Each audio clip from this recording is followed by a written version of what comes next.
Hello दोस्तों, मैं किशन आर्या और आप देख रहे हैं आपका अपना यूट्यूब चैनल आर्या कोचिंग। जैसा कि आप जानते हैं, आप यहां पर पढ़ते हैं इंटरमीडिएट की मैथ और फिजिक्स की क्लासेस बहुत ही सरल और यूनिक तरीके से। तो आज हम लोग स्टार्ट कर रहे हैं चैप्टर नंबर फर्स्ट, और चैप्टर नंबर फर्स्ट की क्लास 1 ऑलरेडी हो चुकी है।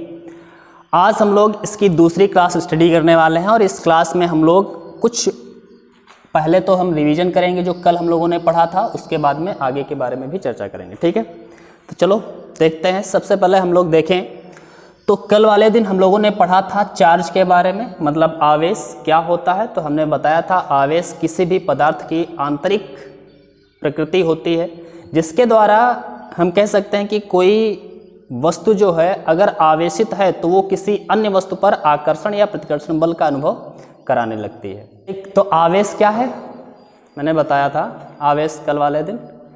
आवेश एक तरीके से किसी भी वस्तु का वह गुण है जिसके द्वारा वह वस्तु किसी अन्य वस्तु पर बल लगाना स्टार्ट कर देती है। जैसे अगर हम बात करें, हम अगर इस पेन को रगड़ें, अपने बालों से रगड़ते हैं, तो रगड़ने के बाद में कागज़ के छोटे छोटे टुकड़ों को ये आकर्षित करने लगता है। तो हम कह सकते हैं ये आकर्षण क्यों आया, क्योंकि इसके भीतर रगड़ने के द्वारा एक गुण आ गया है और वही गुण इन कागज़ के टुकड़ों को आकर्षित कर रहा है। तो जो गुण इसके भीतर उत्पन्न हुआ है उसी को हम लोग क्या कहते हैं, आवेश कहते हैं। ठीक है, तो आवेश क्या है, एक्चुअल में हम कह सकते हैं आवेश किसी भी पदार्थ का या किसी भी वस्तु का वह गुण है जिसके द्वारा वह वस्तु किसी अन्य वस्तु पर आकर्षण या प्रतिकर्षण बल का अनुभव कराती है। क्लियर, इसको लिख लेते हैं क्योंकि आज सारी की सारी हेडिंग्स हम लोग लिखते भी चलेंगे और आगे बढ़ते रहेंगे। ठीक है, तो हेडिंग लगाएंगे चार्ज मतलब आवेश, हिंदी में बोले तो आवेश। और आवेश में हम लोग क्या लिखेंगे, आवेश किसी वस्तु का वह गुण है, आवेश किसी वस्तु का वह गुण है जिसके द्वारा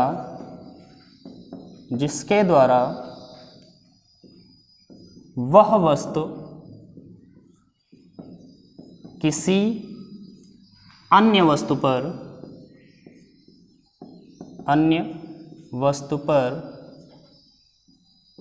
बल का अनुभव कराती है।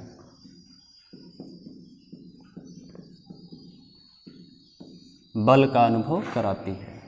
ओके, तो ये आवेश की डिफिनेशन हो गई। अब लोगों को पता है आवेश के प्रकार, types of charges, types of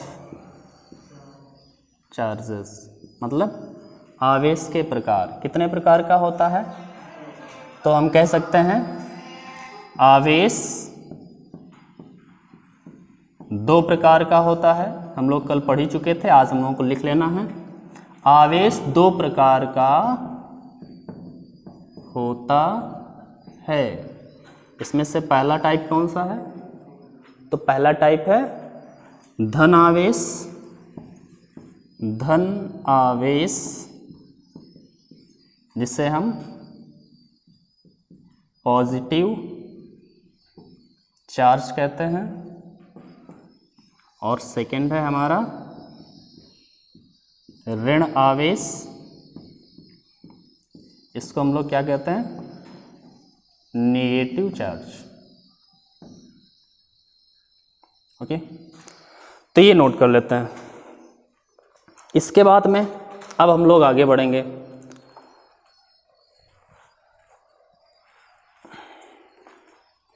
आगे देखिए, हम लोगों ने ये भी जाना था कि अगर कोई पॉजिटिव चार्ज है, और इस पॉजिटिव चार्ज के पास में किसी पॉजिटिव चार्ज को लाया जाता है तो इनके बीच में एक बल लगता है, एक फोर्स लगता है। लेकिन वो फोर्स कैसा होता है, तो ये रिपल्सिव फोर्स होता है। हम कहते हैं एक दूसरे को रिपेल करते हैं, जिससे हम कहते हैं प्रतिकर्षित करते हैं या प्रतिकर्षण बल होता है, प्रतिकर्षण बल लगता है। ठीक है, रिपल्सिव फोर्स जिसे कहते हैं। अगर एक निगेटिव है और दूसरा भी नेगेटिव है, इस सिचुएशन में क्या होता है, अट्रैक्ट करते हैं एक दूसरे को। मतलब यहां पर कौन सा फोर्स होता है, आकर्षण बल, जिसे हम अट्रैक्टिव फोर्स भी कहते हैं। ठीक है, तो सॉरी मैं गलत बोल रहा हूँ ना वहाँ पे, चलो कोई बात नहीं। यहाँ पर भी क्या होता है, रिपल्सिव फोर्स ही होता है। ठीक है, ये भी रिपेल करते हैं, इसका मतलब है यहाँ पर भी प्रतिकर्षण बल होता है। और अगर एक पॉजिटिव होता है और दूसरा होता है निगेटिव, इस सिचुएशन में क्या होता है, अट्रैक्टिव फोर्स होता है, तब ये एक दूसरे को अट्रैक्ट करते हैं, अर्थात आकर्षण बल का अनुभव करते हैं। इतना हम लोग पिछले दिन जान ही चुके थे। इसके बाद में इतना नोट कर लो, उसके बाद में हम लोग आगे बढ़ते हैं। मिटा दें। इसके बाद में हम लोगों ने और क्या जाना था, आवेश का मात्रक क्या होता है, ये भी हम लोगों ने जाना था। आवेश के मात्रक की अगर बात करें तो आवेश का मात्रक देख लेते हैं। आवेश का मात्रक मतलब यूनिट ऑफ चार्ज क्या होता है, तो हमें पता है आवेश का मात्रक होता है कूलाम। ठीक है, इसका मात्रक कूलाम होता है। ऐसा ही मात्रक ये बोला जाता है, लेकिन इसका अन्य भी मात्रक तुम्हें देखने को मिल सकता है। अगर तुम लोगों ने हाई स्कूल में तो पढ़ा ही होगा आवेश के बारे में या फिर वैद्युत धारा के बारे में, I = Q/T। यहाँ पर जो हमारा Q हुआ करता था क्या होता था, आवेश होता था। और यहाँ से अगर Q का वैल्यू निकालें तो Q = IT बनता है। और इसके अनुसार अगर हम मात्रक निकालें तो I का मात्रक क्या हो जाएगा, तो Q का मात्रक मतलब आवेश का मात्रक बराबर I का मात्रक और इनटू में T का मात्रक, यही तो होगा। तो यहाँ पर Q का मात्रक क्या हो जाएगा, I का मात्रक एम्पियर और T का मात्रक सेकेंड। तो हम कह सकते हैं कि आवेश का मात्रक एम्पियर सेकेंड भी होता है। कहीं कहीं पर ये लिखा मिल जाता है, ऑप्शन में दे देता है आवेश का मात्रक बताइए, और आवेश का मात्रक वहाँ पर कूलाम नहीं दे देगा, एम्पियर सेकेंड दे देगा, एम्पियर दे देगा और कुछ दे देगा, कूलाम प्रति सेकंड, कूलाम प्रति मीटर, कुछ भी दे दे। तो ऐसे सिचुएशन में आप सोचोगे आवेश का मात्रक तो कूलाम होता है, उसमें कूलाम दिए ही नहीं है, तो सही कौन सा है। तो कंफ्यूज ना हो, यहाँ पर आवेश का मात्रक एम्पियर सेकेंड भी होता है। ठीक है, एम्पियर इंटू सेकेंड लिखें या फिर ऐसे भी लिखा मिलेगा तुम्हें, एम्पियर सेकेंड। ठीक है, इसमें कोई दिक्कत नहीं है। तो आवेश का मात्रक हो गया। इसको हम व्यक्त किससे करते हैं, तो आवेश को व्यक्त करते हैं किससे, आवेश को Q से व्यक्त करते हैं। कभी कभी Q स्मॉल q या फिर कैपिटल Q, दोनों से ही व्यक्त किया जाता है, इसमें कोई दिक्कत नहीं है। अब हम लोग देखते हैं आवेश का संरक्षण। ये हम लोगों ने कल नहीं पढ़ा था, आवेश का संरक्षण। आवेश का संरक्षण, देखिए संरक्षण का मतलब क्या है, संरक्षण का मतलब होता है कि कोई भी वस्तु कभी खत्म नहीं होती। संरक्षण अगर वर्ड उसके साथ जोड़ दिया जाए तो इसका मतलब है उसे हम खत्म नहीं कर सकते, ना ही बना सकते हैं। जैसे ऊर्जा संरक्षण का सिद्धांत भी पढ़ा होगा कि ऊर्जा को ना तो उत्पन्न किया जाता है ना ही नष्ट किया जा सकता है, केवल एक रूप से दूसरे रूप में परिवर्तित किया जा सकता है। इसी प्रकार आवेश संरक्षण की अगर हम बात करें तो आवेश को भी हम ना तो उत्पन्न कर सकते हैं ना ही नष्ट कर सकते हैं, इसे सिर्फ एक पदार्थ से दूसरे पदार्थ में स्थानांतरित कर सकते हैं, मतलब ट्रांसफ़र कर सकते हैं। ठीक है, अगर हम बात करें किसी भी एक आइसोलेटेड बॉडी है, मान लिया कोई भी एक अलग कोई भी बॉडी है जिसमें कई सारे आवेश स्थित हैं, मान लिया ये है 3 कूलाम, ये -2, ये +1 मान लिया ऐसे। ठीक है, और इसके बाद में इसको हिलाया जाता है और हिलाने के बाद में ये टक्कर करेंगे एक दूसरे से। मान लिया बॉक्स है, इसके भीतर 3 हैं ये, ठीक है। इसको हिलाया और ये टक्कर करेंगे। अभी टक्कर करने के बाद में इनका आवेश का स्थानांतरण हो जाएगा, कोई इसमें चला जाएगा, इसमें चला जाएगा, इधर उधर हो सकता है। और उसके बाद में इस प्रकार का स्ट्रक्चर हो सकता है कि ये -2 हो जाए, ये 1 या -1 हो जाए, तो ये कितना होगा ये आपसे पूछ दिया जाए, ठीक है। तो ऐसी सिचुएशन में हमें आवेश संरक्षण ही लगाना पड़ता है। आवेश संरक्षण का मतलब ये हो गया कि आवेश को ना तो हम नष्ट कर सकते हैं, ना ही हम उत्पन्न कर सकते हैं, केवल एक रूप मतलब एक पदार्थ से दूसरे पदार्थ में स्थानांतरित कर सकते हैं, अर्थात ट्रांसफ़र कर सकते हैं, ठीक है। हम ये भी कह सकते हैं कि किसी भी आइसोलेटेड बॉडी का जो नेट आवेश होता है, नेट चार्ज होता है, वह हमेशा नियत रहता है, अर्थात बदलता नहीं है। जितना आवेश पहले था उतना ही आवेश बाद में रहेगा, वो कभी भी बदलेगा नहीं, ठीक है। अगर हम किसी आइसोलेटेड बॉडी की बात करते हैं, अगर कोई अलग कोई पदार्थ है ऐसी स्थिति में, ठीक है। तो जैसे अगर हम बात करें, ये एक आइसोलेटेड बॉडी है, इसके भीतर 3 चार्ज हैं और अलग ये अन्य चीज़ों से कनेक्टेड नहीं है, ठीक है। तो इसके भीतर अगर 3 चार्ज हैं तो इसका नेट चार्ज कितना है ये ज़रा देखें हम। नेट चार्ज इसका कितना होगा, तो नेट चार्ज +3 -2 और +1, हम कह सकते हैं +4 -2 = 2, ये होगा इसका नेट चार्ज। आवेश संरक्षण कहता है कि इसका अगर नेट चार्ज 2 है तो इसका बाद में भी नेट चार्ज 2 ही रहेगा, इसको हिलाओ डुलाओ चाहे जितना, लेकिन नेट चार्ज अगर इसका 2 है अब भी ये नेट चार्ज 2 ही रहेगा, अर्थात ये वाला चार्ज इस वाले चार्ज के इक्वल होगा। अगर ये इक्वल होगा तो अब हम बता भी सकते हैं आसानी से कि ये वाला चार्ज कितना रहेगा। तो हमें पता है कि इन तीनों का योग भी कितना होना चाहिए, 2 ही होना चाहिए। तो हम ऐसे जोड़ लेते हैं, फिर -2 -1 और इसको कुछ भी मान लिया, x मान लिया या फिर q मान लिया, चार्ज है आवेश है तो q मान लिया। इसका वैल्यू टोटल कितना होना चाहिए, हमारा इसके बराबर होना चाहिए, ये तो होना चाहिए, ठीक है। तो ये हमारा कितना हो जाएगा, -3 + q = 2 उधर कर दो, q = 2 + 3 हो जाएगा, तो q कितना आ जाएगा 5, ठीक है। तो हम बता सकते हैं कि इसका जो वैल्यू होगा 5 होगा। और इसका नेट चार्ज अब देखेंगे तो हमारा नेट चार्ज इसका कितना मिलेगा, तो नेट चार्ज इसका भी 2 ही होगा, 2 1 3, 5 प्लस का 3 माइनस का घट जाएगा, 2 बचेगा, ठीक है। तो आवेश संरक्षण क्या कहता है कि किसी भी बॉडी का नेट चार्ज हमेशा नियत रहता है, इधर उधर बदल जाएगा, इसका उसमें चला जाएगा, उसका उसमें चला जाएगा, लेकिन अगर हम ओवरऑल सारी बॉडी का अगर हम आवेश जोड़ते हैं, नेट चार्ज निकालते हैं, तो उसका हमेशा नियत रहेगा, जितना पहले था उतना ही अब भी रहेगा। जैसे मान लिया कोई भी 2 अनावेशित टुकड़े थे जिनमें कोई भी आवेश नहीं था, तो जब किसी भी पदार्थ के भीतर आवेश होता नहीं है तो इसका मतलब है कि उसके भीतर आवेश है ही नहीं, ऐसा नहीं होता है। किसी भी बॉडी के भीतर आवेश ना होने की एक कंडीशन सिर्फ और सिर्फ ये होती है कि उसके भीतर धनावेश और ऋणावेश बराबर संख्या में है।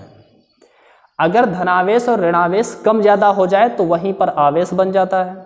अगर धनावेश ऋणावेश बराबर संख्या में होते हैं तो ऐसी स्थिति में हम कहते हैं कि इस बॉडी पर कोई आवेश नहीं है, अर्थात ये वैद्युत उदासीन है, विज्ञान की भाषा में उसे उदासीन कहते हैं। जैसे अगर हम मान लें कि किसी भी बॉडी पर, हमने ये तो बताया था कि सबसे आवेश का सबसे छोटा पार्ट होता है E, ठीक है, ये माइनस का E और 1 प्लस का E, 2 हो, ठीक है, बराबर है। दोनों मिलकर के कितना आवेश बनाएंगे, तो इनका नेट चार्ज कितना होगा, माइनस का E प्लस का E = 0, तो ये 0 होगा। 0 है तो इसका मतलब है कि इस पर कोई चार्ज नहीं है, ये उदासीन है। ऐसे पदार्थ को हम लोग क्या बोलेंगे, उदासीन, ठीक है। यहीं पर अगर हम 5e कर दें, इसे भी 5e कर दें, तब भी ये उदासीन रहेगा, ठीक है। तो देख रहे हैं कि हम उदासीन पदार्थ के भीतर क्या है, उदासीन पदार्थ के भीतर आवेश, नेट आवेश 0 है, लेकिन अगर हम उसको गहराई से समझें तो हमें पता चलता है कि नेट आवेश 0 किस लिए है, क्योंकि उसके भीतर धनावेश और ऋणावेश बराबर है। समझ रहे हैं ना, उदासीन पदार्थ के भीतर भी आवेश होता है, लेकिन धनावेश और ऋणावेश दोनों होते हैं और दोनों बराबर संख्या में होते हैं। अगर बराबर संख्या में है तो इसीलिए हम उसे उदासीन कह देते हैं, क्योंकि एक दूसरे को कैंसिल कर देते हैं। ठीक है, अब यहीं पर हम अगर कह दें कि यहाँ पर है 4 इलेक्ट्रॉन, या प्लस वाला जो चार्ज है वो 4e है और माइनस वाला 5e है, ऐसी सिचुएशन में क्या हो जाएगा, हम कह सकते हैं कि अब ये उदासीन नहीं रहेगा, यहाँ पर माइनस का 1e बचेगा। ठीक है, और यहीं पर हम कह सकते हैं कि उस बॉडी में चार्ज आ गया, आवेश आ गया। ठीक है, तो आवेश किसके कारण आया है? क्योंकि आवेश केवल और केवल उसी पदार्थ में आ सकता है जिसमें धनावेश और ऋणावेश की संख्या बराबर नहीं होगी। और धनावेश और ऋणावेश का मतलब क्या है यहाँ पर? तो धनावेश का मतलब यहाँ पर प्रोटॉन हो जाता है और ऋणावेश का मतलब इलेक्ट्रॉन हो जाता है। इलेक्ट्रॉन पर ऋणावेश है, प्रोटॉन पर धनावेश है, और दोनों पर बराबर आवेश होता है, लेकिन ऋणावेश और धनावेश का अंतर रहता है। ठीक है, तो अगर हम बात करें कि कोई भी पदार्थ अगर उदासीन है, तो अब हमें यह पता चल गया है कि उदासीन पदार्थ के भीतर दोनों आवेश होते हैं, धनावेश भी ऋणावेश भी, और बराबर संख्या में होते हैं। अगर हम कहीं कहें कि किसी भी पदार्थ के भीतर 5 इलेक्ट्रॉन का धनावेश है, तो इसका मतलब क्या है कि इस पर धनावेश है केवल या ऋणावेश भी होगा?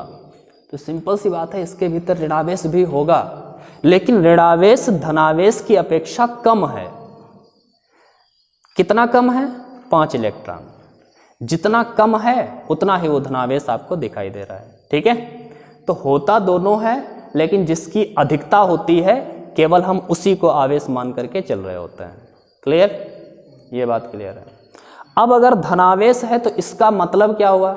धनावेश होने का मतलब है कि वहाँ से इलेक्ट्रॉन निकल गए हैं, क्योंकि ऋणावेश वहाँ पर कम है, और ऋणावेश का मतलब है इलेक्ट्रॉन कम है। कितने इलेक्ट्रॉन कम है? 5 इलेक्ट्रॉन कम है। किसी बॉडी पर 5 इलेक्ट्रॉन का अगर धनावेश है तो इसका मतलब है उसमें 5 इलेक्ट्रॉन कम है। अगर किसी बॉडी पर 5 इलेक्ट्रॉन के बराबर ऋणावेश है तो इसका मतलब है 5 इलेक्ट्रॉन उसमें अधिक हैं।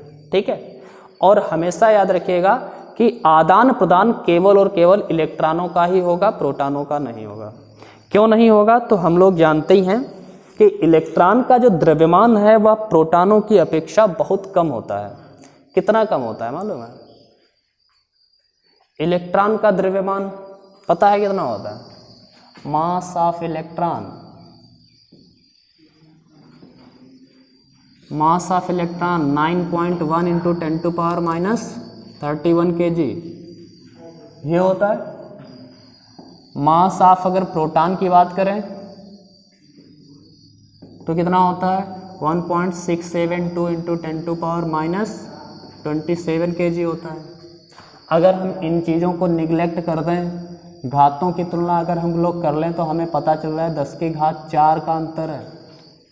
10⁴ का मतलब हुआ 1 पर 4 जीरो, अर्थात 10,000 गुना कम होता है।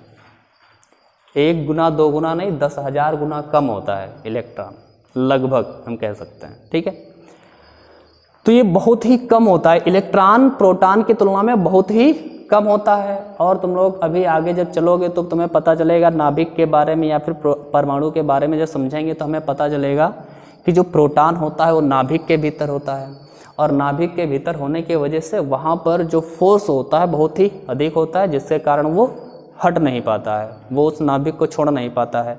इलेक्ट्रॉन ही होते हैं जो नाभिक से बाहर होते हैं, इधर उधर चक्कर लगा रहे होते हैं, तो यही आदान प्रदान करते हैं। तो आवेश अगर जनरेट होगा कहीं भी, तो आवेश किसके कारण बनेगा? केवल इलेक्ट्रॉनों के आदान प्रदान के कारण। इलेक्ट्रॉन निकल जाएगा किसी भी पदार्थ से तो वहाँ पर धनावेश बन जाएगा।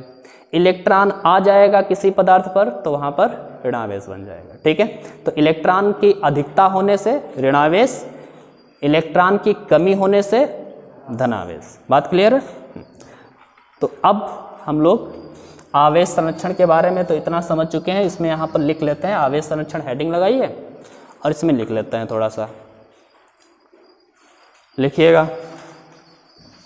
इसको मिटा देते हैं भाई।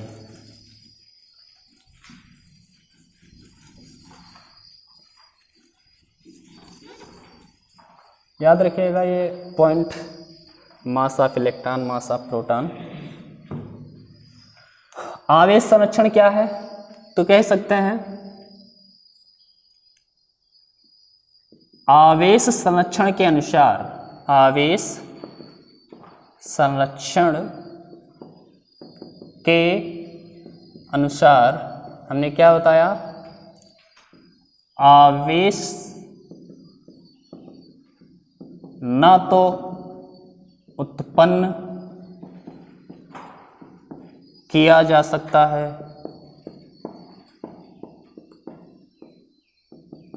न ही नष्ट किया जा सकता है,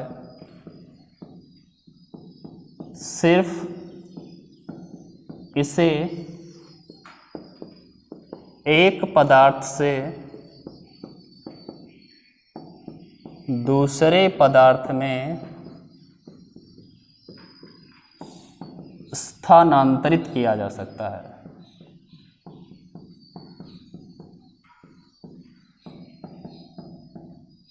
ठीक है, स्थानांतरित कर सकते हैं केवल, आवेश बनाया नहीं जा सकता और नष्ट भी नहीं किया जा सकता, केवल इसे स्थानांतरित कर सकते हैं। या फिर हम ऐसे भी कह सकते हैं किसी भी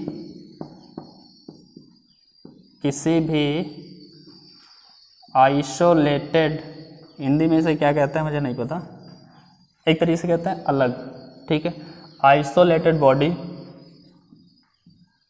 का चार्ज कांस्टेंट होता है, नियत रहता है मतलब, ठीक है।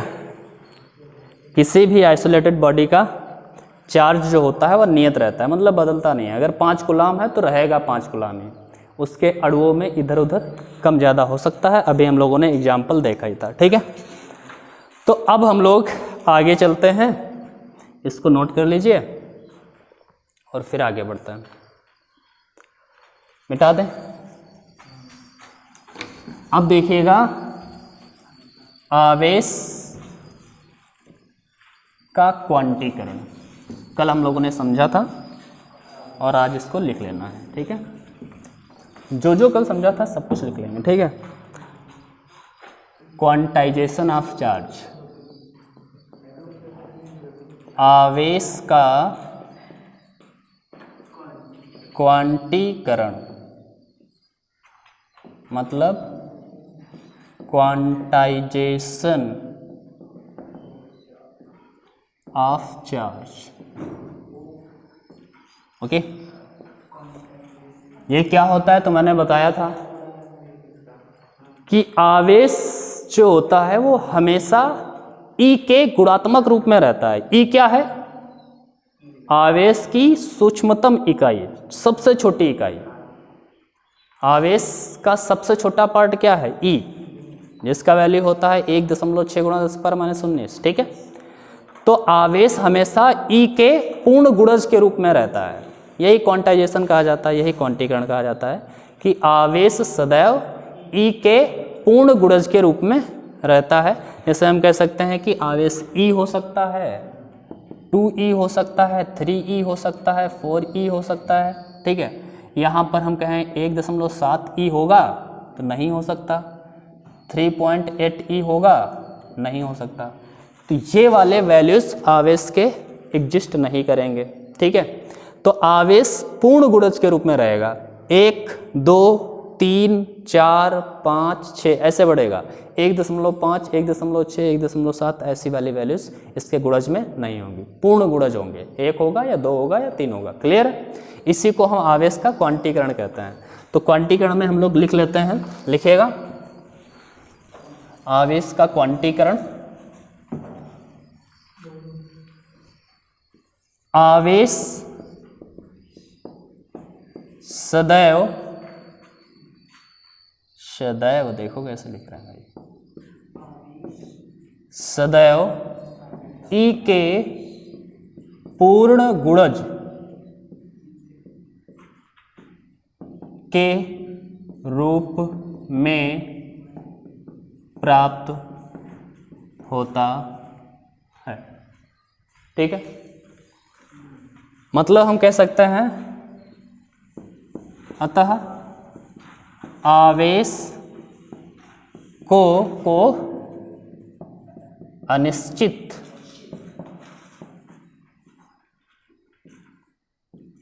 रूप में नहीं बांटा जा सकता।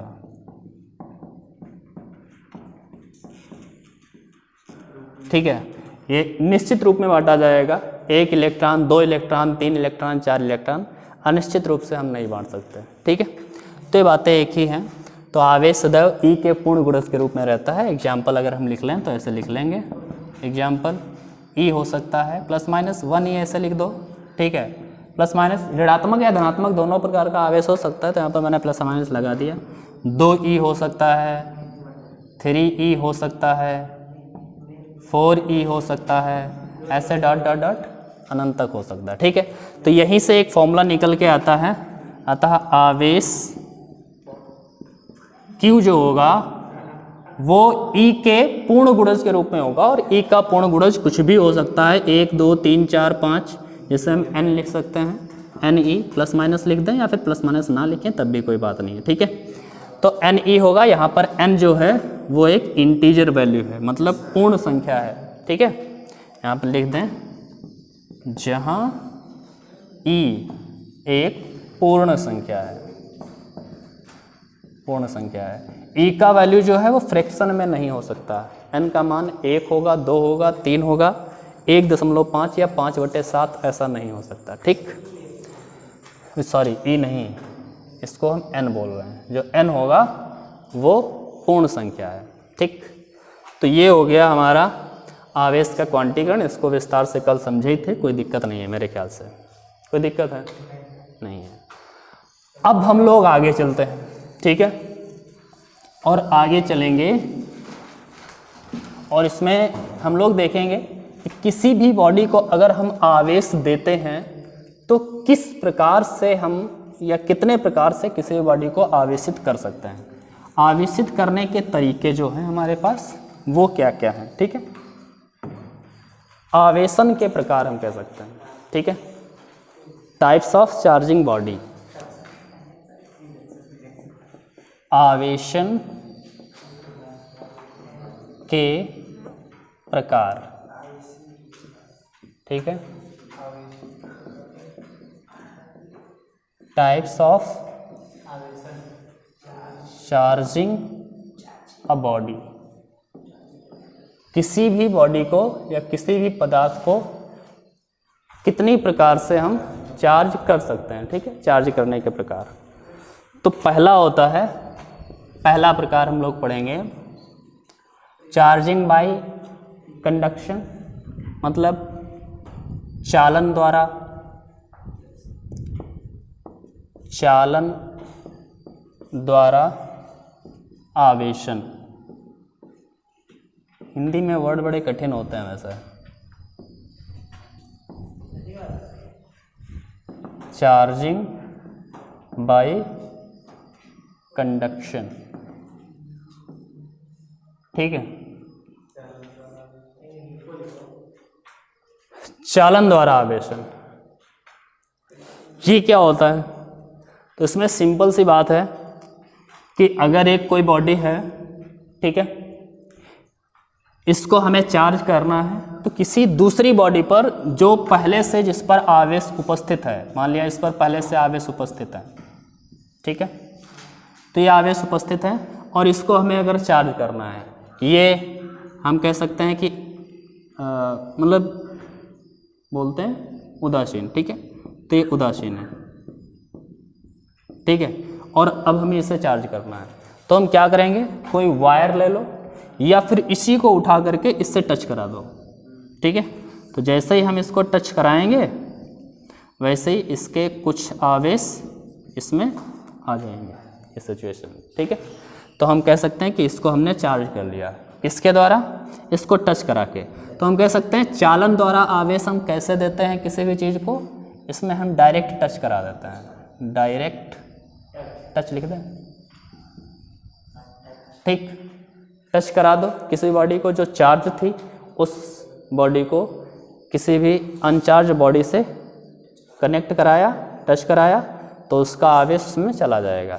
लेकिन पूरा आवेश नहीं चला जाएगा, लगभग बराबर की मात्रा में बढ़ जाएगा या फिर कम ज़्यादा भी हो सकता है। वो डिपेंड करता है किस पर, चाल, मतलब जो पदार्थ है उस पर। अगर इसका शेप जो है ये डिपेंड करेगा कई चीज़ पर। इसका शेप एक जैसा अगर होगा, ठीक है, ये जो पदार्थ है जिसको मटेरियल इसमें जो लगा हुआ है, ठीक है, वो सेम होना चाहिए, इसका शेप भी सेम होना चाहिए, और इसका जो साइज है, साइज भी अगर सेम है तो ऐसी कंडीशन में बराबर बढ़ जाएगा। लेकिन अगर ये साइज में बड़ा है और ये साइज में छोटा है तो इसमें ज़्यादा आवेश आ जाएगा, इसमें कम आवेश आएगा, ठीक है।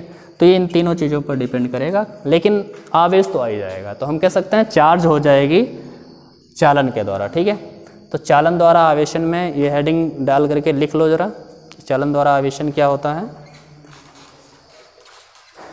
लिखो, इस विधि में लिख दें, इस विधि में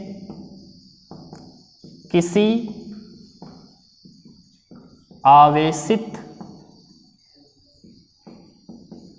पदार्थ को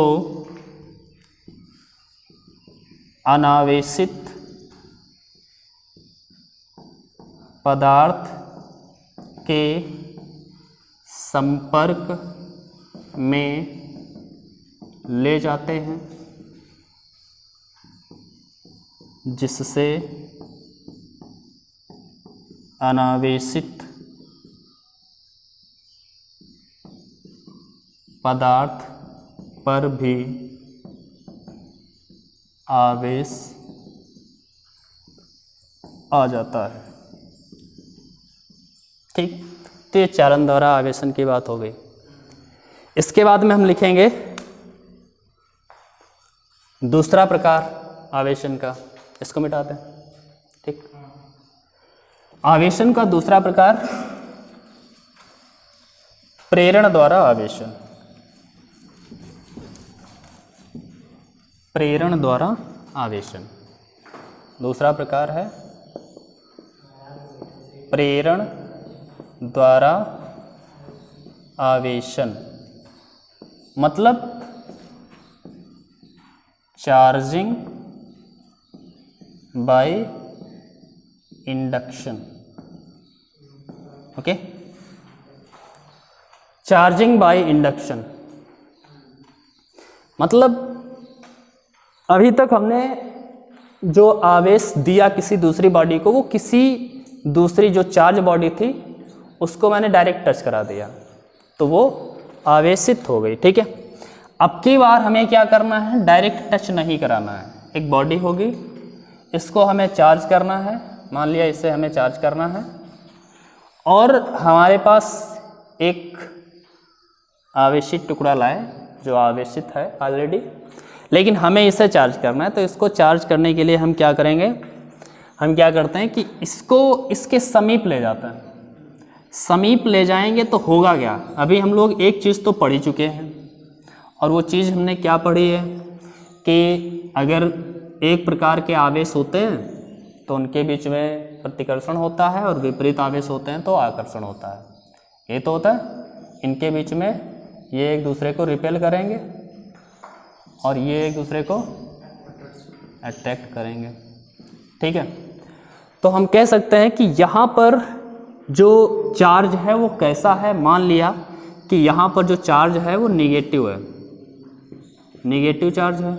निगेटिव चार्ज है मतलब ये ऋणात्मक आवेशित, ये कोई टुकड़ा है ऋणात्मक आवेशित, ठीक है। अगर ये ऋणात्मक आवेश है तो ये जो पदार्थ है वो कैसा है, उदासीन है। अभी ये उदासीन है, इसको हमें चार्ज करना है, ठीक है। इसको जब हमें चार्ज करना है तो हमें मालूम है उदासीन पदार्थ के भीतर धनावेश और ऋणावेश दोनों होते हैं और बराबर संख्या में होते हैं, यही तो होता है, दोनों होते हैं। अब होगा क्या, जैसे ही ये निगेटिव वाला इसके समीप जाएगा तो इसमें धनावेश भी है और ऋणावेश भी है, ठीक है। तो ये होगा क्या, होगा ये कि ये वाला जो ऋणावेश है और इधर भी ऋणावेश है, तो इनके बीच में क्या होगा? प्रतिकर्षण बल या आकर्षण बल क्या होगा? रिपेल करेंगे एक दूसरे को। सिंपल सी बात है, निगेटिव चार्ज एक दूसरे को क्या करेगा? रिपेल। यहाँ पर भी धनावेश ऋणावेश होंगे, सब इसके भीतर दोनों प्रकार का आवेश है, ठीक है। तो अब ये होगा क्या, ये दोनों पास पास में थे इसलिए ऐसा था, लेकिन अब यहाँ पर ये वाला जैसे ही इसके पास हम ले जाएंगे तो नेगेटिव वाला चार्ज जो होगा उसके पर एक प्रतिकर्षण बल लगेगा। प्रतिकर्षण बल लगने की वजह से ये नेगेटिव वाला चार्ज यहाँ से उठ करके इधर साइड में आ जाएगा, दूर चला जाएगा, ठीक है। और धनात्मक आवेश जो होगा वो इसकी ओर आ जाएगा, तो यहाँ पर भी जो धनात्मक आवेश होगा नेगेटिव वाले सब उधर चले जाएंगे, धनात्मक वाले इधर आते चले जाएंगे। क्लियर? तो हम कह सकते हैं कि एक तरफ नेगेटिव हो जाएगा, एक तरफ पॉजिटिव हो जाएगा, ऐसी कंडीशन हो जाएगी। ये जो कंडीशन होती है इसे हम कहते हैं ध्रुवण, ठीक है। आगे हम लोग पढ़ेंगे इसको अभी। तो अभी ये हमें पता चला कि एक तरफ धनावेश हो गया, एक तरफ ऋणावेश हो गया। अब हम एक दूसरी बॉडी ले लें जो उदासीन थी और उस उदासीन बॉडी को इससे टच करा दिया, ये भी उदासीन है, ठीक है।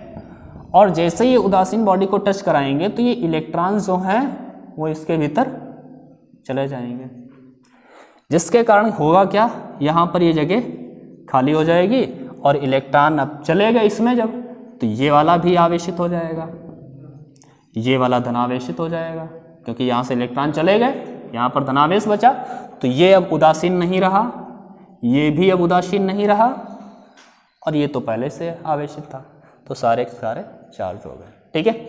हमने इसको टच नहीं कराया है, बिना टच कराए हमने इसको चार्ज कर दिया है। अगर सोच रहे होंगे इसको तो टच कराया है, तो दूसरा तरीका भी एनसीईआरटी में दिखाया गया है ऐसे भी, कि मान लिया एक बॉडी थी जिसमें धनावेश ऋणावेश दोनों होंगे, उदासीन है, ठीक है।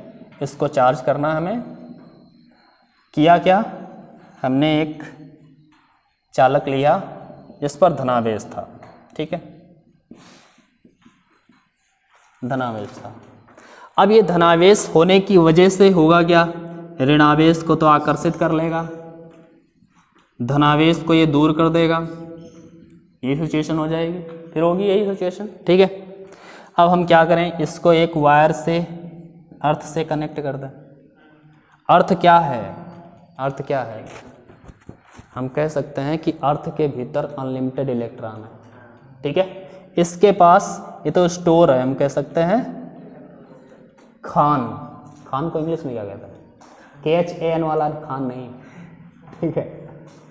माइन, माइन बोलते हैं ना, माइन, शायद अब गलत हो कोई दिक्कत नहीं है, ठीक है, इंग्लिश का टीचर नहीं है, गलती तो होती रहती है इंग्लिश में, ठीक है।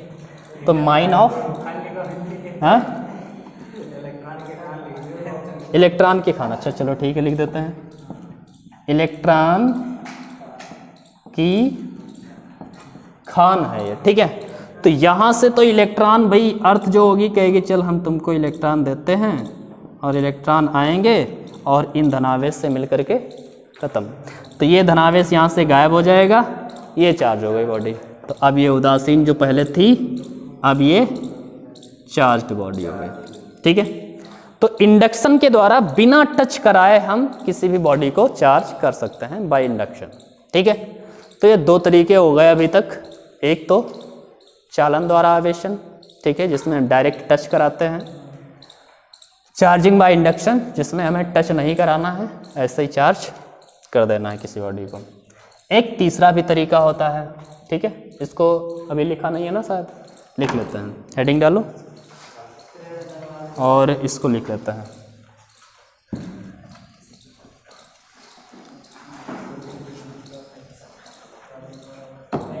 लिखें प्रेरण द्वारा आवेशन में हम लोग क्या लिखेंगे, लिखें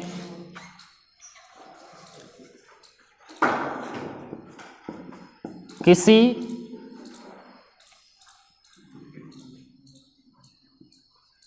आवेशित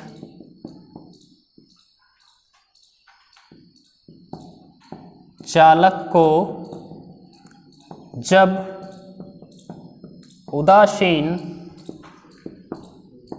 चालक के समीप ले जाते हैं तो उदासीन पदार्थ में उपस्थित विपरीत प्रकार का आवेश, विपरीत प्रकार का आवेश मतलब अगर जो हमारी चार्ज बॉडी थी वो नेगेटिव चार्ज थी तो धनात्मक आवेश उसकी ओर आ जाएगा, अगर वो धनात्मक थी तो नेगेटिव वाला ऋणात्मक आवेश उसकी ओर आ जाएगा। ठीक है, तो विपरीत प्रकार का आवेश आवेशित चालक की ओर आ जाता है तथा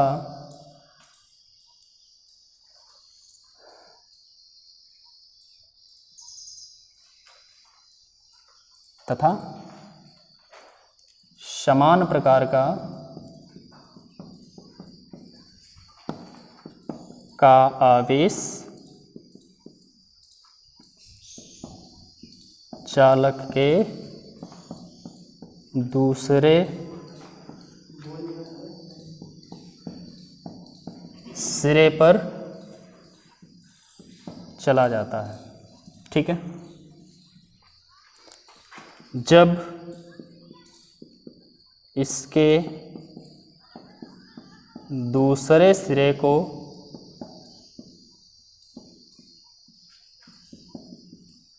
किसी अन्य अनावेशित चालक से जोड़ते हैं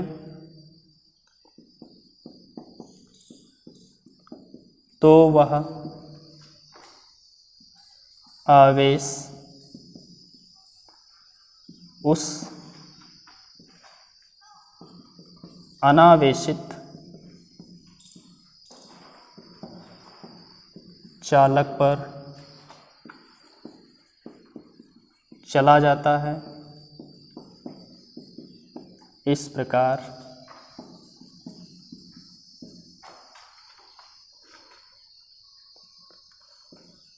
वह पदार्थ या वह चालक लिखते हैं आवेशित हो जाता है।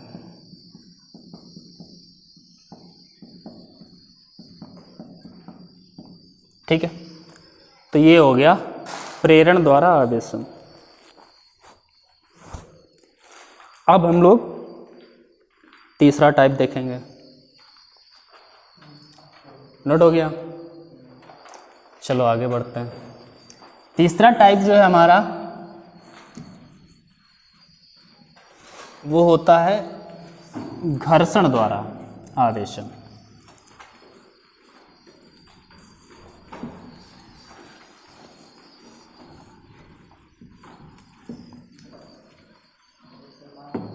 क्या होता है? तीसरा टाइप है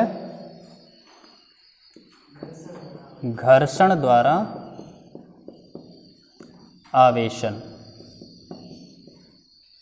मतलब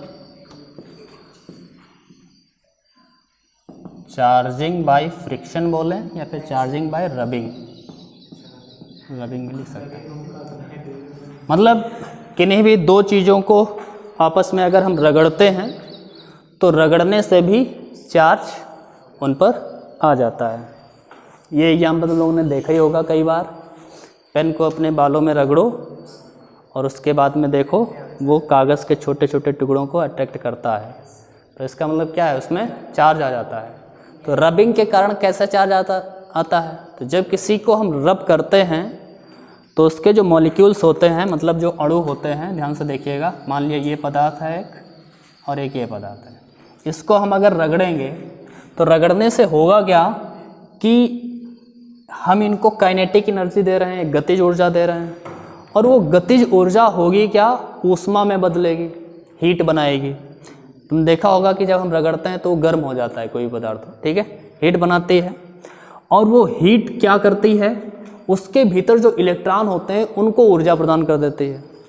जो इलेक्ट्रॉन होते हैं वो ऊर्जावान हो जाते हैं, और जब इलेक्ट्रॉन के पास ऊर्जा आती है तो वो इलेक्ट्रॉन उत्तेजित हो जाता है, और उत्तेजित होकर के वो उस पदार्थ को या उस परमाणु को छोड़ देता है, और वो उस परमाणु को छोड़ करके किसी दूसरे परमाणु में चला जाता है, किसी दूसरे पदार्थ में चला जाता है। तो हम कह सकते हैं कि जब हम रगड़ते हैं किसी पदार्थ को, तो रगड़ने से किसी एक पदार्थ से इलेक्ट्रॉन किसी दूसरे पदार्थ में ट्रांसफ़र हो जाता है, और इलेक्ट्रॉन अगर ट्रांसफ़र हुए तो समझ लो आवेश उत्पन्न हुआ, ठीक है।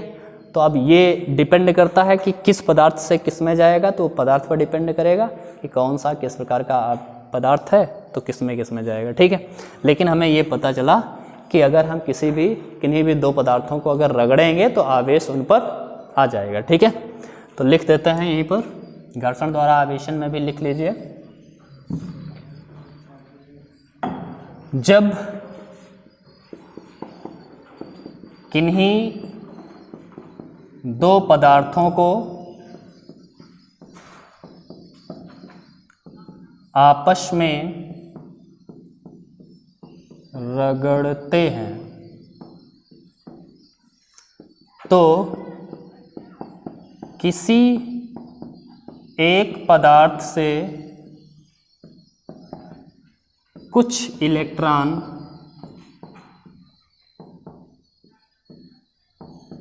दूसरे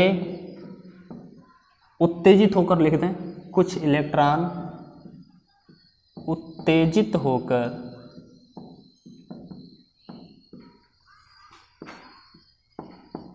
दूसरे पदार्थ में चले जाते हैं, जिसके कारण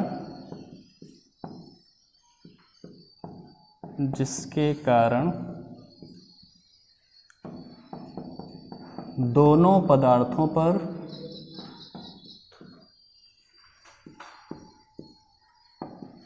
विपरीत प्रकार के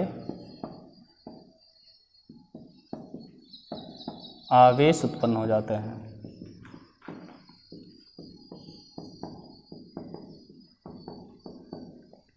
मतलब अगर दो पदार्थ हम रगड़ रहे हैं तो आवेश दोनों पर उत्पन्न होगा।